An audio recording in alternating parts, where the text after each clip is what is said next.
Welcome back. He writes a series of very popular youth books, and his name is Kenneth William Budd. He likes to go by Ken Budd. It's great to have you on the show. Pleasure to be here. Thank you, Susan. You just drove in this morning, didn't you? Actually, last night. Last night. Yeah. Good for you. And you're here because you're doing a book signing at Chapters this afternoon at 2 o'clock. I am.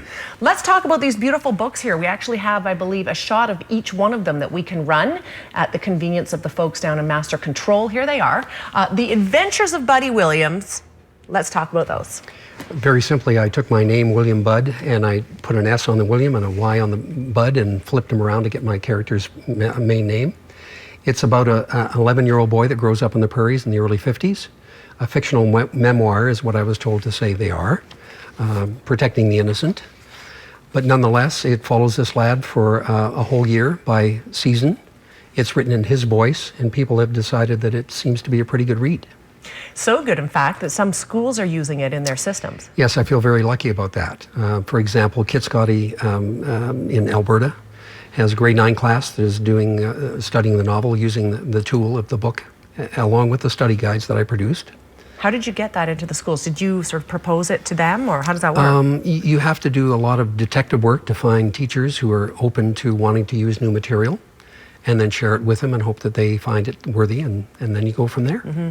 Based on just simply the books themselves and sort of the pictures on the front, it looks like this child had a very active, exciting, outdoor lifestyle throughout the seasons that this book, these 3 books or 4 books go on with.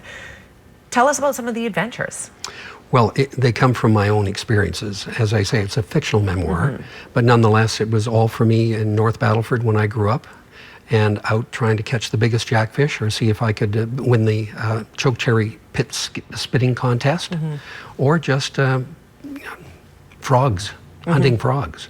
But somewhere in there, some life lessons on the way and learning as you go. There's some very definite tragedy. At the end of the second book, there's a distinct tragedy that takes this young lad into a tailspin emotionally, where in the 3rd book, he just can't seem to make proper choices. So hopefully by the time it gets to Spring Rush, the last book, there is redemption. Fantastic. What age group do these cater to? 10 to 100. Nice. I'm very fortunate that the grade 6 on upwards are being used in the schools, as well as some homeschooling parents are using them.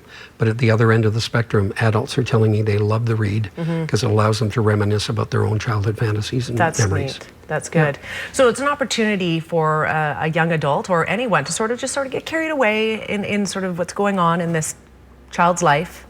Well, it's written in his voice, which makes it an easy, comfortable read. But at the same time, I think there's some very important themes about the need for children to engage in nature, as they've not been doing. That death comes to visit your doorstep when you least expect it, but you have to cope. The importance of relationships with families and friends. And then the whole changing of our culture and our values from back then as to what it is now. Will there be a continuation on from this series? No. I was asked by a reporter whether he was going to be able to read about Buddy's teenage experiences, and I said no. Sex, drugs, and rock and roll are not what I'm interested in. No, I appreciate that. So you're going to keep it at these 4, and they're available for purchase at Chapters. Is that right? Absolutely, yes.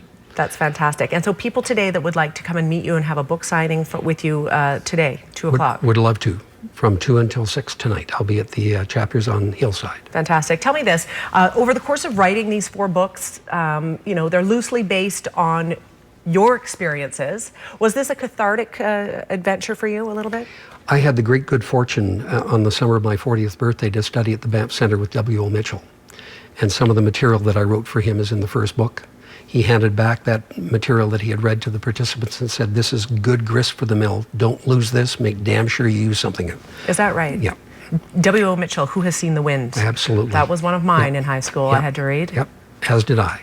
And I was glad I got the opportunity. Fantastic. So one of your inspirations, obviously. Absolutely, yes. Fantastic. Fantastic. Well, good for you. I think this is a great legacy for you and for all the people that get to enjoy it, especially the kids that are in our school system as well. I would love that to happen, that every kid gets to read them. Yeah. As well as the older folk. Absolutely. You grew up on the prairies, it sounds like, and now you reside a little closer to the ocean. Yes, Sunshine Coast, Gibson's, Molly's Reach, Lovely. Beachcombers. I'm very, very happy living there. You must. It's a beautiful area. I've been on the road for 7 weeks, can't get home in time for turkey. Can't wait to get there for Turkey. Fantastic. We really appreciate you being here today. It sounds like you've had a very interesting life. You're continuing to have an interesting life as well. I sure am. All right. Kenneth William Budd is your full name. You like to go by Ken Budd. He will be today at Chapters at 2 o'clock this afternoon. If you would like to come by and meet him, grab a book, have a signing. Happy travels back to the coast. Much appreciated. All Thank right. you, Susan. You're very welcome. We're back in 90 seconds. Stay with us.